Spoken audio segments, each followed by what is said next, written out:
Мәрт түн ортасында үйіне келіп, көз ілмей жатқан Бахардың қасына жатып, ертең гормон сараптамасын тапсырайық, екеуміз перзент сүюге тиіспіз дейді. Әсия мен Валкан өз үйлерінде ойланып отыр. Валканның көзіне жас келеді. Таңертең Селчук Валканның көлігінің алдына тұрып жолын бөгейді. Ол уәде етілген ақшаны енді 2 есе беруін талап етеді. Әлидің төсегінен Әсия қолға тағатын білезікті байқап қалады. Әсия ұлына бұл қымбат бұйым сияқты деп Әсия қолына тағып алады. Әли анасына, әкем маған аздап ақша берген, мен білезікті жәрмеңкеден сатып алдым деп түсіндіреді. Бахар Мәртке, кешікпе деп хабарлама жібереді. Сол сәтте Мәртке көңілдесі өз суреттерін жібереді, бірақ Мәрт оған жауап бермейді. Дерин Бахардан кешірім сұрамақ болып, оның үйіне келеді. Оны Мәртпен бірге кешкі асқа шақырады. Бахар оған, саған не керек деп сұрайды. Дерин оған, мен Валканның достарымен тіл табысқым келеді. Бұл бәріміз үшін жақсы болар еді дейді. Әсия демалыс күндері Әлимен бірге Стамбулда серуендеуді ұсынады. Гюнел ұлына ескерту жасайды. Дәрігердің ұлымен достасқаның жөн, әйтпесе саған жаңа компьютер сатып әпермеймін дейді. Мектеп маңында Гюнел мен Әсия кездесіп қалады. Әсияның білегіне немересіне арнап алып қойған білезікті көріп қалады. Гюнел білезікті көпке дейін таба алмаған болатын. Гюнел Әсияға білезігіңіз керемет екен дейді. Әсия оған, бұл Әлидің маған берген сыйлығы. Оны Дериннің жәрмеңкесінен сатып алыпты дейді. Алайда Әсия бұл білезікті Әлидің ұрлап алғанынан бейхабар еді.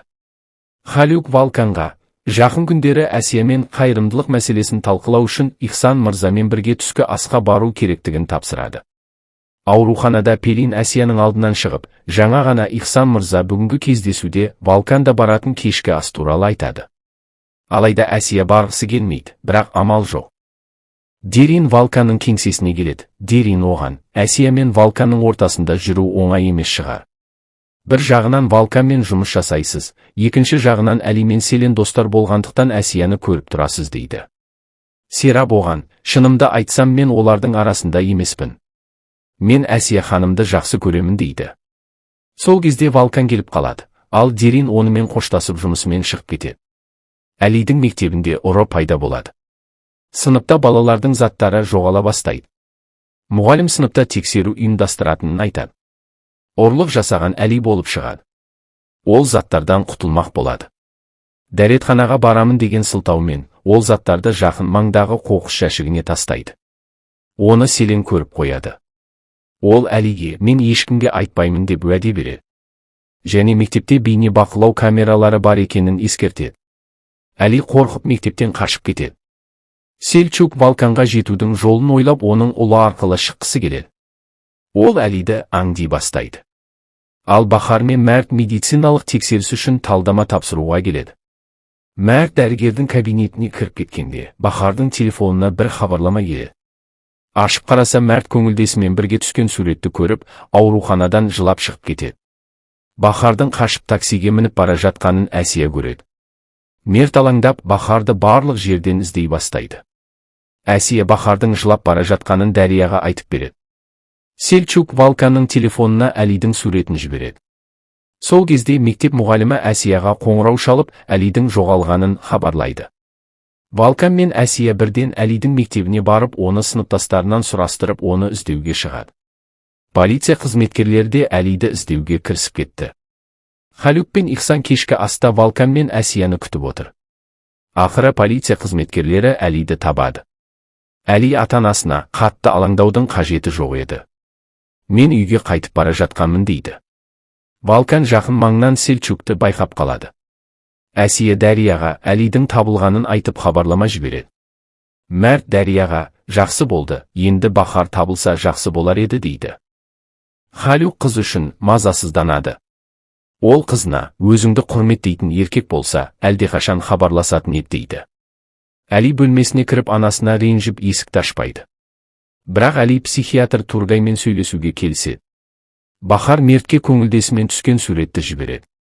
Мәрт бұны даяршы қыз Бахарға жіберген деп ойлап мейрамханаға жол тартады.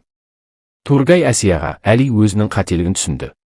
Қазір ұйықтағысы келіп отыр. Оған әкесі керек және сен бұны мойындауға тиіссің. Жұмыстан сұранып Әлимен бірге уақыт өткізбесең болмайды. Осы шақта өмір сүр. Ертең бұл күндер болуы да болмауы да мүмкін деп Тургай өзінің жол апатынан қаза тапқан әйелі мен баласын еске алады. Мейрамханаға келген мәрт даяршы қызға ашуланып неге олай жасадың деп сұрайды. Даяршы қыз оған, маған ақша керек деп мәртке Валканның жазған хатын қолына ұстатады. Ол хатта сен Бахарға лайық емессің. Сен ақмақсың, мәрт деп жазылған екен. Валкан Селчукпен кездесіп оның сұраған ақшасын береді. Селчук Валканға, сен мені әлі де менсінбей жүрсің. Сен сол дәрігер Әсияны сүйесің. Оны сүйе тұра, маған тәуелді болсын дейсің деп ашуына тиеді. Валкан оған, қателесесің, мен оны жек көрем деп ашуланады. Селчук Валканның одан сайын ашуына тиіп, бұл жек көру емес, бұл махаббат дейді. Халюк Тургайға хабарласып оны кездесуге шақырады. Халюк Тургайға, Валкан мен Әсияның арасында не бар өзі деп сұрайды. Тургай оған, олар әлі де бір-бірін сүйеді дейді. Валкан Әсияның үйіне қарай жол тартады. Осы уақытта Әсия 3 жыл бұрынғы бейнежазбаларды қарап отырады. Кенет есік қағылады. Әсия есікті ашса Валкан екен. Ол Әсияға ашулы күйде, сенің қалауың не, неге бұл қаладан кетпедің, неге мені азаптайсың, неге ұлыммен кездесуге мүмкіндік бермейсің деп сұрақ қояды. Әсия оған, бұл жерден кет деп оның сұрағына жауап бермейді. Валкан оған, бұл менің туған жерім, бұл жерден сен көшіп кет деп қарсы жауап береді. Валкан Әсияның үйінен шығып келе жатқанда, сол кезде мәрт пайда болып, Валканға, сен тағы да осындасың ба, қалай дәтің барды бұны жасауға деп Валканға ашуланады. Валкан оған, мен осы сәтті 2 жыл күттім деп күледі. Мәрт оған, сен Бахарға жаның ашымай ма, оның өмірін құрттың дейді. Валкан оған, жоқ, қайта мен оған көмектестім. Сен 2 жыл бұрын менің некемді қиратқансың деп екеуі бір-бірімен жұдырықтасады. Соңында мәрт Валканға, бір күні сен бәрінен де айырыласың, бұдан бұлай сенің досың жоқ деп кектенеді. Соңында Халюк Тургайдан, сіз үшін Әсия кім деп сұрайды. Тургай оған, біз тек әріптеспіз деп жауап береді. Халюк оған, онда келісім жасайық. Сіз Әсия ханымға қол жеткізесіз.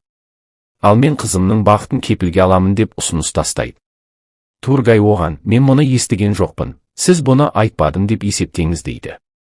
Валкан үйіне келіп Деринге мұңын шағады. Мен алыстан қарап Әлидің дерті болғым келмейді. Бірақ ол анасымен бірге жүргенде мен ештеңе істей алмаймын деп жылайды.